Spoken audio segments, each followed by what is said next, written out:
2. Introduction. While you read these words, are you thinking? Even when you stop thinking about what you are reading, will you still be thinking? It could be that you still think, perhaps of something else.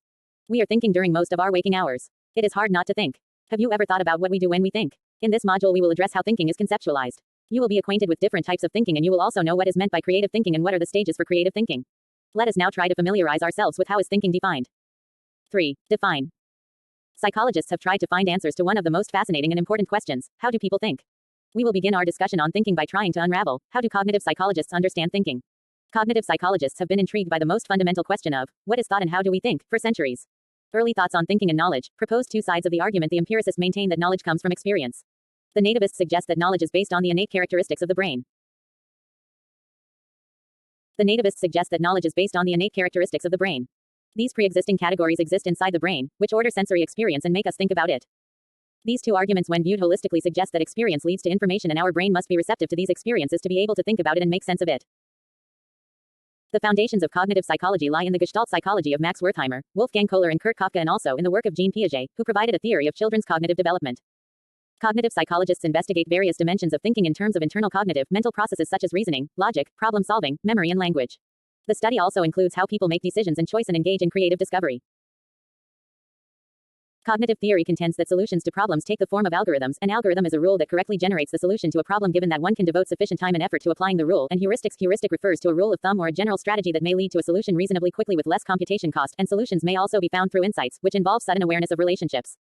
Advances in cognitive psychology on account of research on reasoning, logic, decision-making, and so forth have contributed in unfolding thinking. These concepts are closely tied to thinking and help us complete and understand the rubric of thinking. Thinking is a process by which a new mental representation is formed through change, reorganization, and transformation of information stored in the memory. It includes a complex psychology. Paper number 1, Cognitive Science.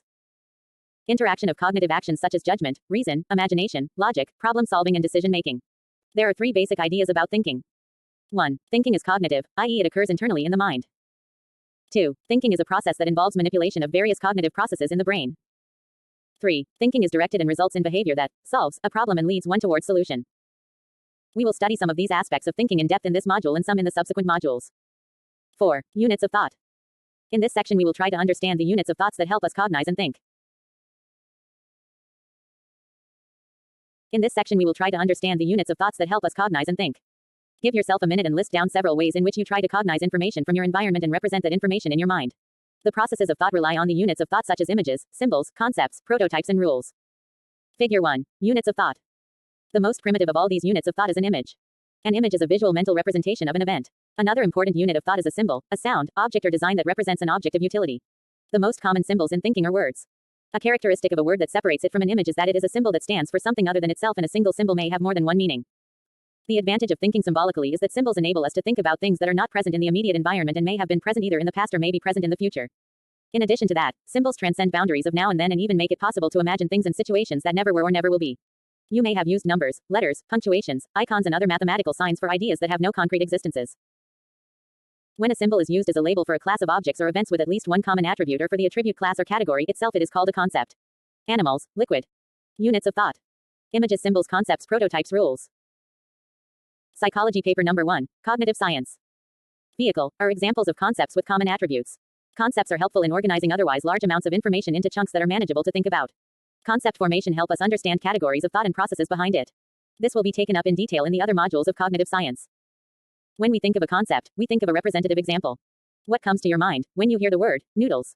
Or you think of a vehicle? The prototype is the most representative example of a concept. Most often it is simply an example that has most of the characteristics of the particular concept. In addition to that, say the idea of a bird may not be an individual but some combination of attributes that allows us to identify what is a bird and also helps us discriminate what is not bird. Besides this, a rule is a more complex unit of thought that navigates us through the relations between concepts. Images, symbols, concepts, prototypes, and rules become the foundation blocks for thinking and cognitive activity to take place. They help to represent, manipulate, and reorganize reality and also devise effective and efficient ways of acting on it. These help us reason and apply logic to engage in decision-making processes.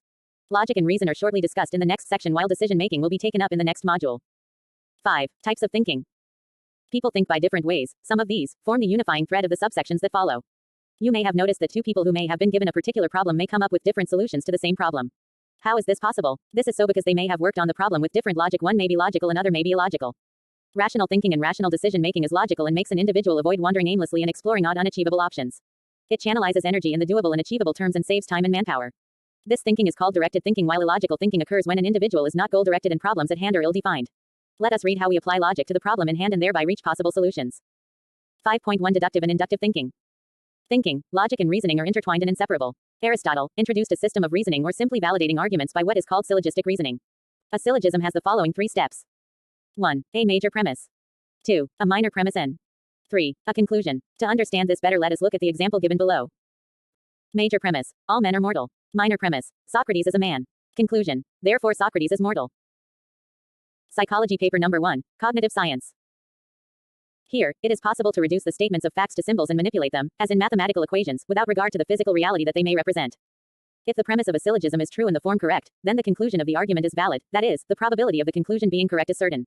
Here the correctness of the thought process is based on the form rather than on the content of sentences. Deductive thinking involves drawing conclusions by applying logic and reasoning from the general to the particular. You may start with a general theory of, sun rises in the east, and apply this to the specific situation of your home or room, that the sun will rise to the east of my home or room. However, in real life it may not be easy to accept the conclusions drawn from a particular syllogism, which may be true, yet the effects of content in the judged validity of an argument may render it unacceptable. This reminds us that the cognitive process is neither simple nor devoid of previous knowledge stored in the long-term memory. The information stored in our memory influences how any new piece of information is perceived, encoded, stored and transformed. All these determine how we think about that information. In everyday life, ordinarily we do not make decisions based on well-reasoned syllogistic paradigm, but in terms of inductive reasoning. Inductive thinking or inductive reasoning is a form of thinking that involves drawing conclusions by applying logic and reasoning from the particular to the general. It is a process in which a person makes some simple observations of a certain kind and these observations are generalized to a different problem to make decisions, that is, one infers from a special case or observation to the general principle. Here the decisions are based on what is perceived as the best choice of a number of possible alternatives. 5.2 Convergent and divergent thinking. As mentioned above, people think in several ways. J.P. Guilford 1967 distinguished between 2 types of thinking as convergent and divergent thinking. To develop an understanding of the two, let us first think of the answer for the following. What is the capital of India? You may have obtained the answer, New Delhi. Is the answer given by you and the one given by your friends the same? This question opens up the scope to understand different types of thinking. Much of the pedagogy emphasizes this type of thinking called convergent thinking, in which there is a single correct solution and the students are encouraged to produce factual information only. Convergent thinking is a type of thinking that focuses on single, well-established answers to problems. Convergent thinking generally means one's ability to give one correct answer to standard questions. It emphasizes accuracy, logic, and is usually obtained by recognizing the familiar, by reapplying pre-existing or pre-mastered techniques. To come up with convergent responses, one needs to manipulate existing knowledge by means of standard procedure. Here, knowledge is considered fixed, at least for some point of time. It is usually a product of one's accumulated set of knowledge or simply stored information and does not provide scope for any different answer. It is most effective in situations where there exists an already established answer and one simply needs to recall it through various decision-making strategies. Here there isn't space for ambiguous responses. The answers either fall into the category of right or wrong.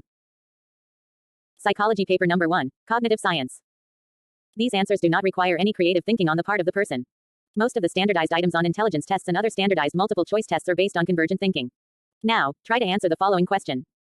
What can be made out of a sheet of parachute cloth? Compare your answers with other friends who answer the same questions. Are their answers more novel and creative as compared to yours or otherwise?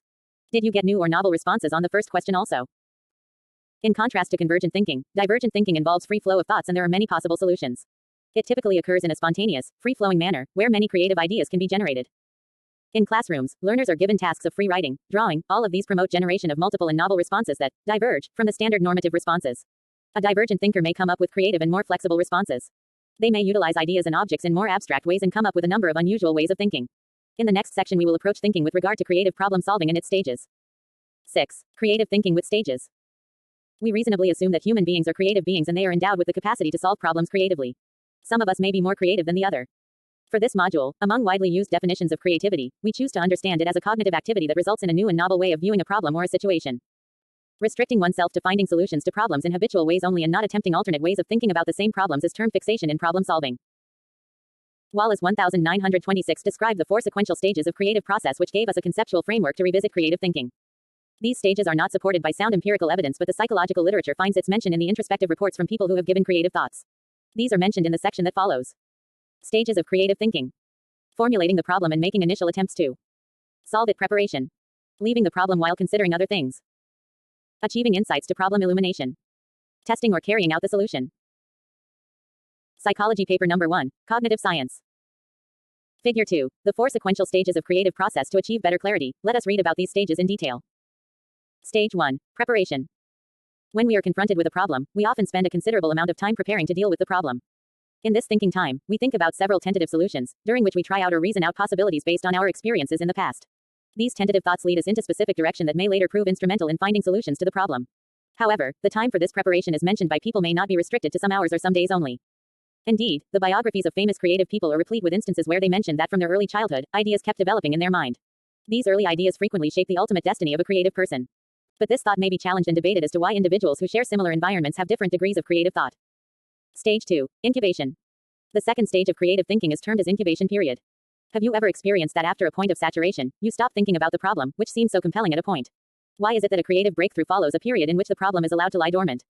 Posner 1973 suggested that these dominant periods allow us to recover from the fatigue associated with problem solving. This time lapse may also help us forget inappropriate and unsuccessful approaches to the problem, which were used in the past experiences. It could also be possible that during this incubation period we may actually be working on the problem unconsciously. There may be a reorganization of the material for problem solving in the mind. Stage 3. Illumination.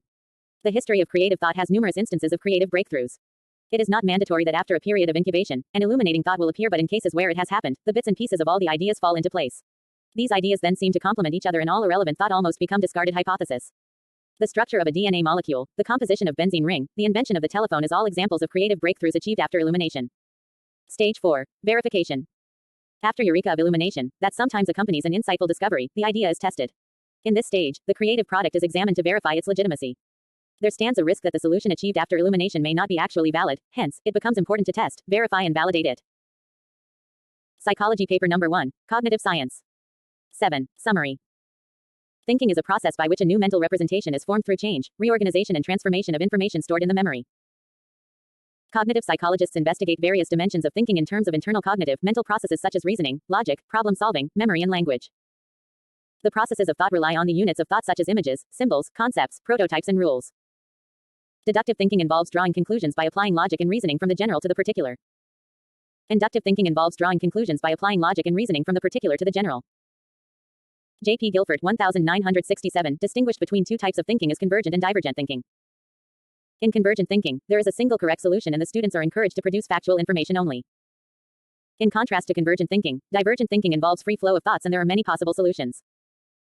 Wallace 1926 described the 4 sequential stages of creative process, which gives a conceptual framework to revisit creative thinking. The stages include 1. Preparation, 2. Incubation, 3. Illumination and 4. Verification. Psychology paper 2. Introduction. In the previous module you studied that cognitive psychology investigate various dimensions of thinking in terms of internal cognitive processes such as reasoning, logic, problem solving, memory and language. A large portion of the study of thinking also deals with how people make decisions and choice and how decision making is an integral part of thinking. You also got acquainted with different types of thinking and stages of creative thinking. In this module we will focus the discussion on decision making and how it is closely related to thinking, logic and reasoning. Let us first try to define what is meant as decision making. 3. Define. Take a pause and think of all the decisions and choices you made yesterday. Your everyday routine requires you to take a number of decisions, some that which we may not be even conscious of. The seemingly mundane questions of when to wake up in the morning, how to ensure that one will wake up on time, how to time oneself and what all to do before one leaves home for college or work, what all to carry to college, what to wear, how to reach college, which route and means of travel would be optimum, what to do in the free time at college, when to return home, what plans to make with friends, which calls are urgent and to be returned immediately, what to share with other people and what not to share. What and how much to eat, from where to procure food, what to prepare for examination and so forth, the list is non-exhaustive. In all fields of human endeavors such as business, economics, politics, teaching and otherwise everyday business, people are making decisions at almost all times. In fact, at each step of daily life, we are making decisions about the course of action. Decision making is so integral a part of our lives that we seldom think about decision making, really.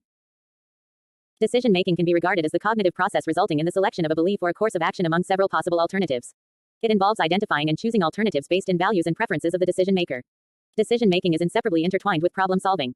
When faced with a problem, one makes an estimate about the situation and decides what the solution of the problem is and how one would like to solve the problem.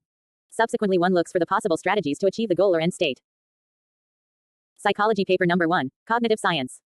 4. ABCs of decision making, alternatives, beliefs and consequences. While solving any problem we come across a number of possible alternatives. For choosing among the alternatives, one has to think about all the likely outcomes. This is not a simple and straightforward task. It involves much deliberation and a number of cognitive processes such as attention, perception, encoding, decoding, remembering, recalling, memory, problem solving, strategizing and so forth make it happen. Think about a topic that you discussed with your teacher in the class or any personal aspect that you might have been worrying about. In both the cases you may have reasons for your opinion and arguments formed. The ability to reason is responsible for your cognitive process of decision making and choosing among alternatives. You may have also noticed that in economics or in mathematical computation, decision making is more calculated and one can predict outcomes with much more certainty. These decisions turn out to be more rational. In reality, however, there are certain factors that affect decision-making abilities and cause people to make irrational decisions. Decision-making in the real world is not always a straightforward task. Think of a real-life problem and try to solve it using deductive reasoning. Deductive thinking involves drawing conclusions by applying logic and reasoning from the general to the particular. Suppose you have to take admission in a college and you have the option of going to a private college, a large private university, a small state university, or a large state university. Make a choice and also enlist the criteria for your choice. Try to give grades marks to each of the choices on the indicators that you have formulated. Did you rank and give equal weightage to all the indicators that you mentioned? The point to make here is that in many situations the nature of problem is not compatible with mathematical analysis. According to Tversky, 1972, while making decisions, we select alternatives by gradually eliminating less attractive choices. He called this elimination by aspects since in this a person eliminates the less attractive alternatives by making a sequential evaluation of the attributes or aspects of the situation. If some of the alternatives do not meet the minimum criteria, then those aspects are eliminated. According to Tversky and Kahneman, 1981, a decision maker's conception of the acts, outcomes, and contingencies associated with a particular choice constitute a decision frame. This frame adopted by someone while making a decision is controlled on the one hand by the norms, beliefs, habits, and personal characteristics of an individual, and on the other hand by the formulation of the problem and its consequences. The figure below helps us understand that alternatives, beliefs, and consequences interplay to shape our decisions and choices. Psychology paper number 1, Cognitive Science. Figure 1. ABCs of decision-making alternatives, beliefs, and consequences interplay to influence and shape our decisions. The role played by an individual's beliefs and meanings associated with words and tasks lie at the core of human thinking. At a wide range of reasoning and decision-making tasks, people are biased and fail to answer using correct logic and probability theory. Evans and Over, 1996. Belief bias refers to people accepting conclusions that happen to fit with their system of beliefs. Hennell, 1962. We might reject valid conclusions if they do not match or correspond with what we believe to be true and predictable about the world. Luria, 1976. Belief bias is especially powerful when reasons are based on conclusions only. Evans, Barston, and Pollard, 1983. It states that people tend to judge syllogisms with believable conclusions as valid, while they tend to judge syllogisms with not believable conclusions as invalid. All decisions makers are faced with alternatives and subsequent course of actions. Depending upon the environment in which these actions are carried out, each action will lead to one or more outcomes, and these outcomes further feed into future thought and action. Individuals evaluate the utility of each action and its possible consequences. According to utility theory, people make decisions by choosing one course of action from among the possible alternatives that yields the greatest benefit or is the most desirable overall. As per this theory, people assign a utility to all possible outcomes or consequences, weigh these utilities, predict their probability of occurrence, and then choose the best possible course of action. This is the one that is likely to yield largest benefits. Psychology paper number 1, Cognitive Science. But are you always able to predict the consequences of situations with certainty? People normally have only a restricted view of the consequences their actions may produce. Think if decisions made involve risk, or are they always risk-free? The chances are that your answer is that many a times we are involved in making decisions about issues that involve certain amount of risk. Take a practical problem of which stream to pursue after school. This involves making decisions about the stream, which course to pursue, which college to apply at, whether to choose a course over college or vice versa, and so forth.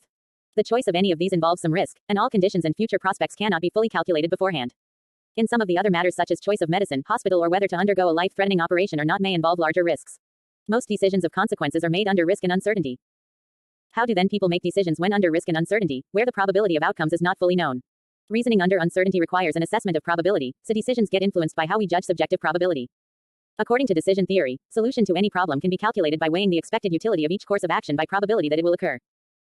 In addition to these, how a problem is framed, known as the framing effect, affects our decisions. The framing effect states that the framing of the question of a problem, even though the probabilities are identical in a context, leads to different choices. A problem can be described in different ways and therefore evoke different decision strategies. Whether a problem is identified in terms of losses or profits will affect how we see the consequences. This definitely affects our decisions over the alternatives, and finally, which alternative will we choose.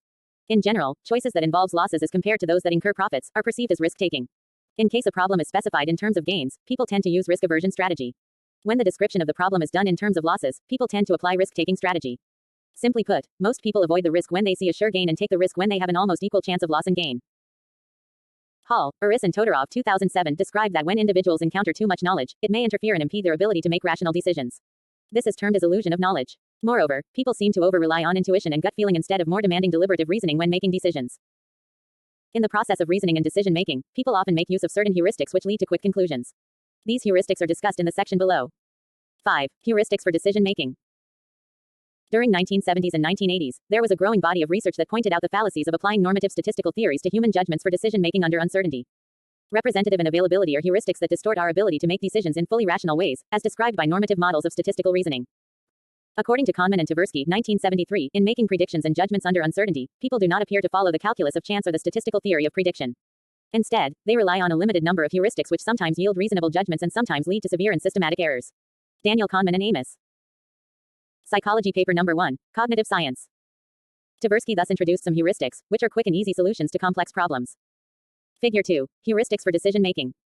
5.1 Representativeness of heuristics. To explain the first important heuristic, Kahneman and Tversky state that people assign a high probability of occurrence to events that are representative or typical of a class. A representative event is the one that is highly similar to most of the others in a population or class of events. In addition to that, if an event is highly similar to the process that generates it, then it is considered representative. Gamblers often fall prey to the use of representativeness heuristic. The gambler's fallacy refers to the mistaken belief that future tosses of a coin, drops of the ball in roulette or rolls of dice in crap are not independent of past events. If you witness 4 rolled on the dice 5 times in a row, then you are likely to bet against 4 coming up again on the next roll. Gamblers and other people expect events to even out in a short run, however, events even out in the long run. In another experiment, Tversky and Kahneman presented their participants with the picture of a man chosen randomly from the population of the US, who wears glasses, speaks and reads a lot. Is he more likely to be a librarian or a farmer? More of the participants answered that he is a librarian, which is again an effect of the representativeness heuristic. 5.2 Availability heuristics. The second heuristic used to estimate probabilities is based on the ease with which our mind can recall relevant examples. When deciding whether to buy a particular product, for instance, washing machine, television or stocks of a company, you might recall what you have heard on. Psychology paper number 1, Cognitive Science.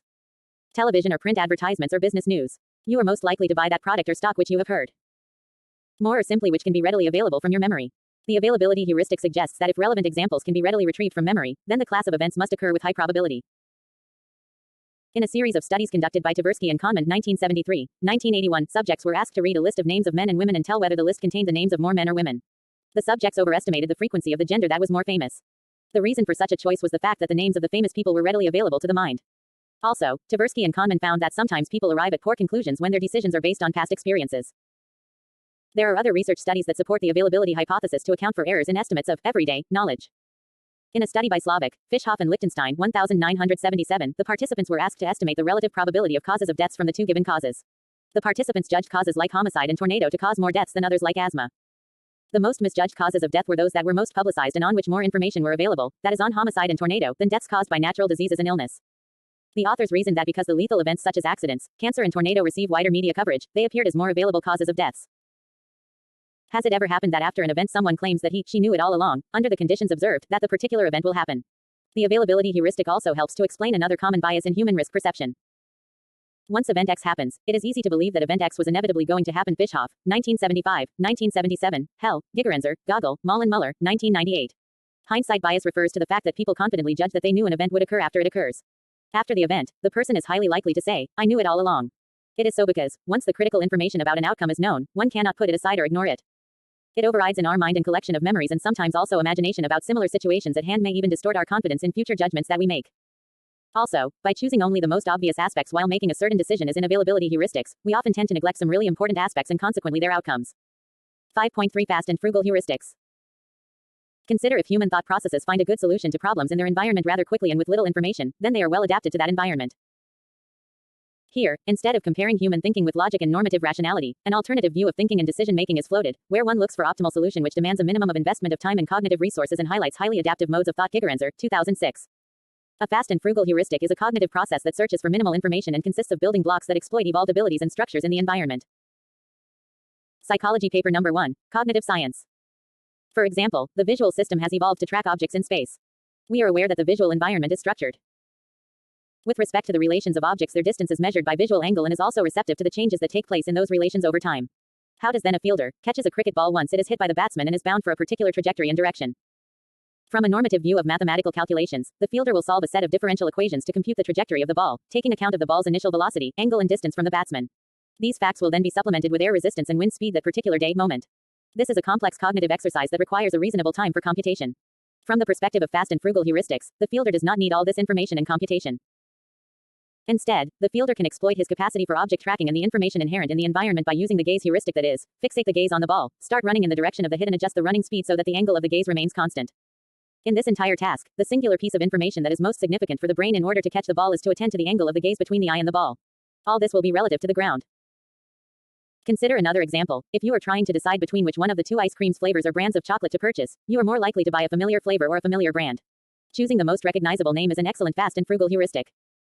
According to Gigerenzer 2006, in decision-making tasks, it can be advantageous to pick the alternative that is recognized rather than picking a completely unfamiliar one. Another example of fast and frugal heuristics relies on finding one good reason to make a decision and then stopping the search. The take the best heuristic searches for cues in the order of their validity. Those at the top of the list are most predictive of the best source of action to take between two alternatives. This heuristic starts with the most valid cue and determines whether it distinguishes between the two alternatives. If it does, the search is stopped and the best option chosen. If it does not, then the second most valid cue is assessed. The essence of the take the best heuristic is to stop the search upon finding the first discriminatory cue. 6. Summary. Decision making can be regarded as the cognitive process resulting in the selection of a belief or a course of action among several possible alternatives. While solving any problem, we come across a number of possible alternatives, which are affected by our beliefs and likely consequences. In elimination by aspects, a person eliminates the less attractive alternatives by making a sequential evaluation of the attributes or aspects of the situation. Belief bias refers to people accepting conclusions that happen to fit with their system of beliefs. Psychology paper number 1, Cognitive Science. Utility theory states that people assign a utility to all possible outcomes or consequences, weigh these utilities, predict their probability of occurrence, and then choose the best possible course of action. The framing effect states that the framing of a problem, even though the probabilities are identical in a context, leads to different choices. When individuals encounter too much knowledge, it may interfere and impede their ability to make rational decisions. This is termed as illusion of knowledge. Representativeness heuristics means that people assign a high probability of occurrence to events that are representative or typical of a class. The availability heuristic suggests that if relevant examples can be readily retrieved from memory, then people tend to believe that the particular class of events must occur with high probability. A fast and frugal heuristic is a cognitive process that searches for minimal information and consists of building blocks that exploit evolved abilities and structures in the environment.